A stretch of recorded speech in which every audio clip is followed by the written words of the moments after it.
ഇയാളുടെ പഠിപ്പൊക്കെ എവിടെ വരെയായി? നിർത്തി. തന്നെ പഠിപ്പിച്ച് ടുക്കുൾ സാഹിബ് പാക്കൂന്ന് പറഞ്ഞിട്ടല്ലേ അച്ഛൻ കൂട്ടിട്ട് പോയത്? ഇപ്പൊ അയക്ക് വേറെ സംബന്ധോ കുട്ടികളും ഒക്കെ ആയിട്ടുണ്ടാവും അല്ലേ? ഇല്ല. പിന്നെ എന്താ ഇങ്ങോട്ട് തള്ളി വിട്ടത്? എന്റെ ഏട്ടം വരച്ചു വെച്ച വിനയാ.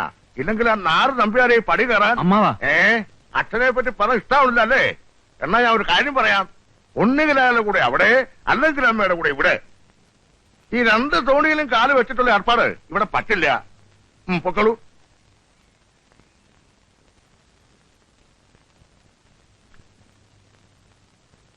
മഹേശ്വരി, തന്റെ മകൻ വന്നിട്ട് കണ്ടുവോ?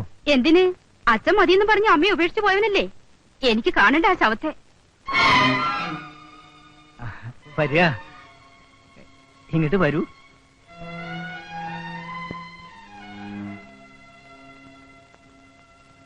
ഉണ്ണി അമ്മയെ കണ്ടുവോ? സംസാരിച്ചോ? അമ്മയ്ക്ക് സംസാരിക്കാൻ പുതിയ സംബന്ധക്കാരനില്ലേ? തിരുമേനി കേക്കണ്ട. വല്ലതും കഴിക്കണ്ട നിനക്ക്? വരട്ടെ. ഇന്നലെ ഇവിടുത്തെ പഴയ കാര്യസ്ഥൻ കുഞ്ഞുമൂസയുടെ മകനെ ഞാൻ കണ്ടു. അവരുടെ വയലും പറമ്പും ഒക്കെ ഒഴിപ്പിച്ചെടുത്തു അല്ലേ? എനിക്കറിയില്ല ഉണ്ണി. വല്യമ്മയ്ക്ക് അറിയാം. എല്ലാ കഥകളും എന്റെ അച്ഛൻ പറഞ്ഞിട്ടുണ്ട്. മരിച്ചു മണ്ണടിഞ്ഞിട്ടും ആ മനുഷ്യനോടുള്ള പക തീർന്നില്ല അല്ലേ?